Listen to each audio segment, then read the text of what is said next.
అయితే కొంత నారా లోకేష్ ఈ మధ్యన కనబరుస్తున్నారు. ఇక జూనియర్ ఎన్టీఆర్ పొలిటికల్ ఎంట్రీ మీద ఈ మధ్య కాలంలో పెద్ద ఎత్తున చర్చ జరుగుతోంది. అవును, అంటే పొలిటికల్ ఎంట్రీ ఇవ్వబోతూ ఉన్నారు. ఈ నెల 18న ఒక కీలకమైన, అంటే జూలై 18న ఒక కీలకమైన ప్రకటన కూడా చేయబోతూ ఉన్నారు జూనియర్ ఎన్టీఆర్ అంటూ వార్తలు వచ్చాయి. ఫ్యాన్స్ నుంచి కూడా పెద్ద ఎత్తున డిమాండ్స్ వినిపించాయి, జూనియర్ ఎన్టీఆర్ రాజకీయాల్లోకి రావాలి అని చెప్పేసి. కానీ జూనియర్ ఎన్టీఆర్ ఫ్యాన్స్ అసోసియేషన్ మాత్రం ఒక ప్రకటన చేసింది.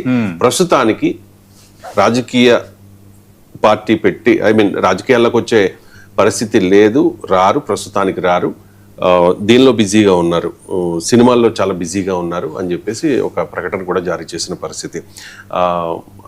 మనం తమిళనాడులో చూసాము సతీష్ గారు, విజయ్ అసలు సీఎం అవుతారని ఊహించలేదు, టీవీకి అన్ని సీట్లు వస్తాయని ఎవరు ఊహించలేరు. ఎందుకు చెప్తున్నానంటే రాజకీయాల్లో ఏదైనా ఎప్పుడైనా సాధ్యమే కదా.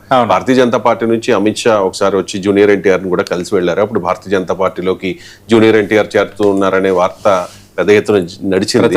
అంటే భారతీయ జనతా పార్టీ ఎప్పుడు కూడా లెక్కలు వేసుకుంటుంది కదా, ఏం చేసినా కూడా రాజకీయంగా పార్టీకి ఉపయోగపడాలి అని చెప్పి. జూనియర్ ఎన్టీఆర్ వెళ్తే బీజేపీలోకి వెళ్తారు, లేకపోతే సొంత పార్టీ పెడతారనే ప్రచారం కూడా పెద్ద ఎత్తున నడుస్తున్న పరిస్థితి. ఏంటి ఈ జూనియర్ ఎన్టీఆర్ పొలిటికల్ ఎంట్రీ మీద మీ కామెంట్ ఏంటి? అంటే యాక్చువల్గా జూనియర్ ఎన్టీఆర్ పొలిటికల్ ఎంట్రీ అనేది ఎప్పటి నుంచో చర్చలో ఉన్నది. ఎందుకంటే 2009 ఎన్నికల్లో మహాకూటమి తరపున ఆయన అలుపెరగని ప్రచారం చేశారు.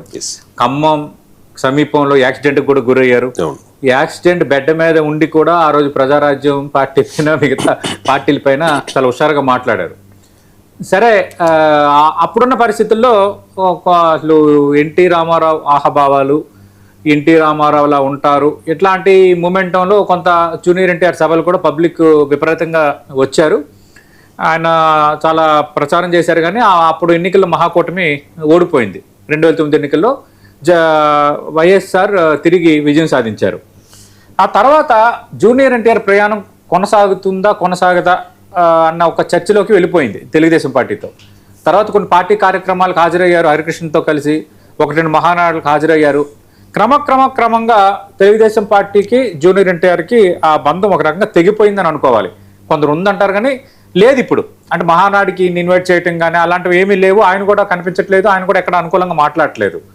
మనం చూస్తే అప్పటి మాజీ ముఖ్యమంత్రి, ప్రస్తుత ముఖ్యమంత్రి చంద్రబాబు నాయుడు సతీమణి నారా భువనేశ్వరికి సంబంధించి అప్పుడు వైఎస్ఆర్ కాంగ్రెస్ పార్టీ అధికారంలో ఉన్నప్పుడు అసెంబ్లీలో కొందరు అనుచిత వ్యాఖ్యలు చేశారన్న వార్తల నేపథ్యంలో ఆ రోజు చంద్రబాబు నాయుడు మీడియా సమావేశం పెట్టి వెక్కి ఏడ్చిన పరిస్థితి మనం చూసాం.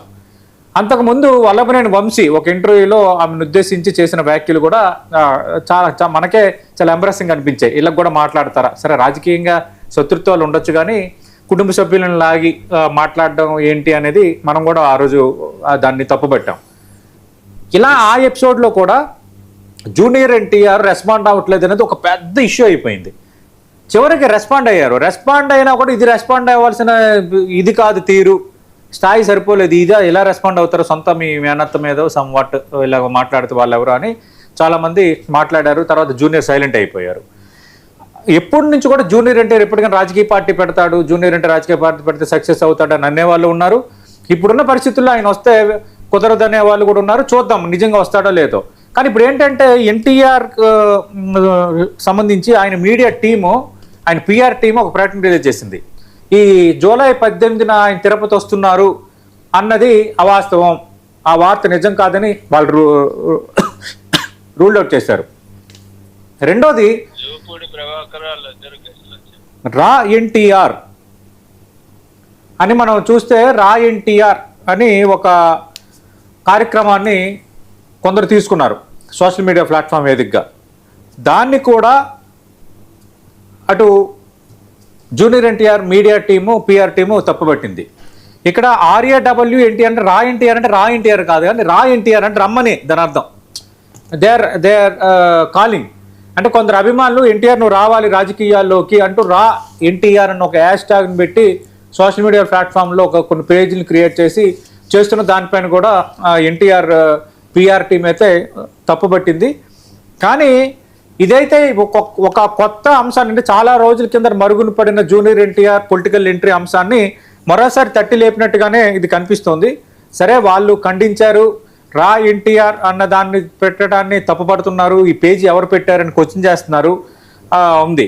కానీ ఏంటంటే ఇది అంటారు కదా, ఇప్పుడు చిన్నది నిప్పు అంటేస్తే అదంతా దావానంలా వ్యాపిస్తుంది అన్నట్టు ఈ ఇష్యూ అయితే ఇక్కడికి ఆగదని అనుకుంటున్నాను. ఎందుకంటే ఈ రా ఎన్టీఆర్ అంటూ ఈ సోషల్ మీడియా హ్యాండిల్స్ లో కొందరు విపరీతంగా పోస్టులు పెడుతున్నారు. అంటే రా ఎన్టీఆర్ అని, రావాలి రాజకీయాలకు, రా అన్నా నువ్వు రాజకీయాలకు రావాలి అని, విజయ్ ఫోటో, జూనియర్ ఎన్టీఆర్ ఫోటోలు పెట్టి ఇట్లా రకరకాల సోషల్ మీడియాలో కొంత విన్యాసాలు చేస్తున్నారు.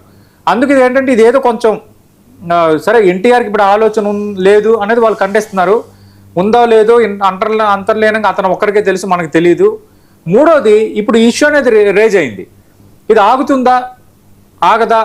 ఈ ఇష్యూ అనేది సోషల్ మీడియా వేదికగా ఇప్పుడు మనం చూసాం కాక్రోచ్ పార్టీ లాగా ఈ ఇష్యూ అనేది రా ఎన్టీఆర్ అనే హ్యాష్ ట్యాగ్ ఆ సోషల్ మీడియా ప్లాట్ఫామ్లో ఆ ఇష్యూ అనేది కొంచెం పెద్దదైంది అనుకోండి, అప్పుడు దాని ఇంపాక్ట్ ఎవరి మీద ఉండొచ్చు, ఇవన్నీ కూడా రేపు పొద్దున్న మనం వేచి చూడాలి. రైట్. ఇక ప్రశ్న రావణ్ కేసులో సంచలన విషయాలు బయటకు వస్తూ ఉన్నాయి. ప్రశ్న యూట్యూబ్